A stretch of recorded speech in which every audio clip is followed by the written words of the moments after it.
Professional Facebook cover photo আপনি কিভাবে তৈরি করবেন আজকের এই ভিডিওতে আমি আপনাদের দেখাবো।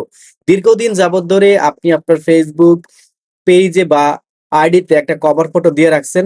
হয়তোবা সেই প্রোফাইল পিকচারটা আপনার কাছে এখন ভালো লাগতেছে না বা আপনি নতুন করে তৈরি করতে চাচ্ছেন প্রফেশনাল ভাবে। তো এরকম যদি চিন্তা ভাবনা আপনি করে থাকেন তাহলে আজকের ভিডিওটি আপনার জন্য। হ্যাঁ, কিভাবে এরকম একটা কভার ফটো তৈরি করতে হয় আমি আপনাদের দেখাবো। তো শুরুতে আপনাকে যে কাজটা করতে হবে, আপনি এই ভিডিওটা কোথা থেকে দেখতেছেন? ফেসবুক থেকে? তাহলে অবশ্যই কমেন্ট সেকশনে চলে যান। সেখানে একটা প্রম্পট পাবেন, সেই প্রম্পট আপনাকে কপি করতে হবে।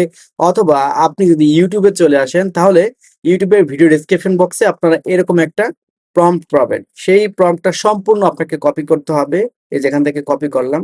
কপি করার পর আপনাকে যে কাজটা করতে হবে, জিমিনি বা চ্যাটজিপিটি যেকোনো একটার মধ্যে আপনাকে প্রবেশ করতে হবে। তো ধরেন এখান থেকে আমি সরাসরি চলে যাব হচ্ছে চ্যাটজিপিটিতে আসলাম।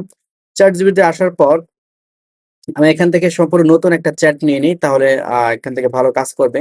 চ্যাট অপশনে চলে আসলাম। এখন এই প্লাস আইকনে ক্লিক করব, ফটোতে ক্লিক করব। ফটোতে আসার পর এখান থেকে আপনার পছন্দের যেকোনো একটা ছবিকে আপনি নিয়ে নিবেন, যেটা আপনি আপনার ফটোতে ব্যবহার করতে চাচ্ছেন, অর্থাৎ কভার ফটোতে ব্যবহার করতে চাচ্ছেন। এখন আপনার কাজ হচ্ছে যে লেখাটা আপনি কপি করলেন ভিডিও ডেসক্রিপশন বক্স থেকে বা কমেন্ট বক্স থেকে, তো সেই জিনিসটা আপনি এখানে পেস্ট করবেন। শুধু পেস্ট করলে কি হয়ে যাবে? না, এখানে আপনাকে একটু কাস্টমাইজ করতে হবে। এখানে যে লেখাগুলো আছে সেই লেখাগুলো থেকে আপনি একটু উপরে যাবেন। এখানে আপনার কভার ফটোটা কোন ধরনের সাইজ হবে সেই সাইজটা কিন্তু এখান থেকে দিয়ে দেওয়া আছে। কোন রঙের হবে সেটাও কিন্তু এখান থেকে দেওয়া আছে। আপনি চাইলে এটাকে কাস্টমাইজ করে নিজের মতো করে ব্যবহার করতে পারবেন। তবে এইখানে আপনাকে একটা জিনিস পরিবর্তন করতে হবে, সেটা হচ্ছে আপনার নাম। আপনি একটু নিচের দিকে চলে আসবেন, এখানে দেখতে পারবেন ইওর নেম লেখা আছে। এই যে ইওর নেম, এই ইওর নেমটা আপনি পরিবর্তন করে দিবেন। এখানে আপনার ফেসবুক আইডির নাম বা আপনার ফেসবুক পেজের নাম আপনি এখান থেকে লিখে দিবেন। তো ধরেন এখান থেকে আমি এটা আমার পেজের নামটা লিখে দিচ্ছি।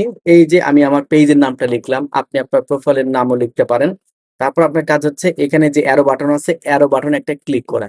এই যে অ্যারো বাটনে আপনি ক্লিক করবেন, উপরে যে আমি ছবিটা দিয়েছি বা নিচে যে আমি প্রম্পটটা দিয়েছি, এখন এই দুটা মিলে আপনার কিছু সময় হচ্ছে প্রসেসিং নেবে। অর্থাৎ এইখানে দেখতে পারবেন ক্রিয়েটিভ ইমেজ। অলরেডি আমি যে সাইজটা দিয়ে দিয়েছি ফেসবুকে কভার ফটো তৈরি করার জন্য, সেই সাইজেই ওরা আমার ইমেজটা তৈরি করতেছে। আমাদের সামান্য সময় ওয়েট করতে হবে, তাহলে দেখতে পারবেন এটা সম্পূর্ণ একটা নতুন ভাবে আমাদের কভার ফটো তৈরি করে দিবে এবং দেখলে আপনি অবাক হয়ে যাবেন। এটা আপনি চ্যাটজিপিটি দিয়ে করতে পারেন, আমি চ্যাটজিপিটি দিয়ে করতেছি, চাইলে আপনি যে কোনো এআই দিয়ে করতে পারেন। শুধু রেফারেন্স হিসেবে আপনার একটা ছবি দিবেন আর সাথে এই প্রম্পটটা দিবেন, আর ইওর নেমের জায়গায় আপনার পেজের নামটা বা প্রোফাইলের নামটা লিখে দিবেন। আচ্ছা, আমরা একটু সময় ওয়েট করি।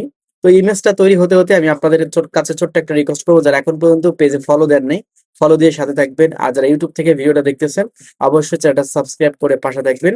আর আপনারা কি ধরনের ভিডিও দেখতে চাচ্ছেন পরবর্তীতে সেটাও কিন্তু কমেন্ট করে জানাবেন। ওকে, তো দেখেন সাথে সাথে আমাদের কিন্তু এখান থেকে ইমেজটা তৈরি হয়ে গেল। কি সুন্দরভাবে ইমেজটা তৈরি হয়েছে। এখন আপনার কাজ হচ্ছে ডাউনলোড অপশনে একটা ক্লিক করে দিবেন, এটা আপনার ডাউনলোড হয়ে যাবে।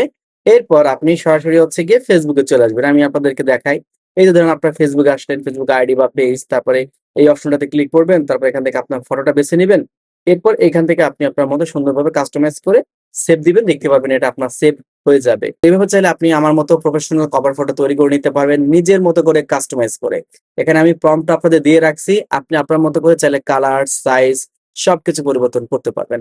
তো ভিডিওটা ভালো লাগলে শেয়ার করে সবাইকে দেখার সুযোগ করে দিন এবং সাবস্ক্রাইব করে সাথে থাকবেন। দেখা হবে নতুন একটা ভিডিওতে। আল্লাহ হাফেজ।